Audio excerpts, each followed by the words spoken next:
إني نزيلك والنزيل لديك يا خير الأنعام بكل خير. அஸ்ஸலாமு அலைக்கும் வரஹ்மத்துல்லாஹி வபரகாத்துஹு. அல் குர்ஆனிலே பலவிதமான ஆயத்துகளுக்கு அல்லாஹ் பலவிதமான பலன்களை வைத்திருக்கின்றான்.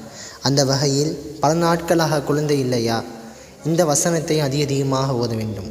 ஒவ்வொரு தொழுகைக்கு பின்னாலும் மூன்று தடவைகள் ஓதி வந்தால் கண்டிப்பாக அல்லாஹ் ஜல்ல ஷானஹு தஆலா நமக்கு குழந்தை பாக்கியத்தை தருவான். இந்த துவாவை ஓதிய நபர் யார்? ஜக்கரியா அலைஹி ஸலாத்து வஸலாம் அவர்களுக்கு பல நாட்களாக குழந்தை இல்லாமல் இருந்தது.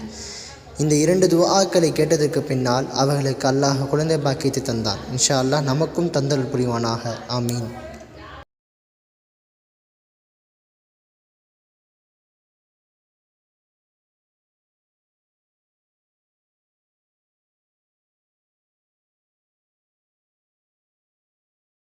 அன்பான இஸ்லாமிய சொந்தங்களே, ஒரு அன்பான வேண்டுகோள், நம்முடைய சேனலை சப்ஸ்கிரைப் செய்துவிட்டு செல்லுங்கள்.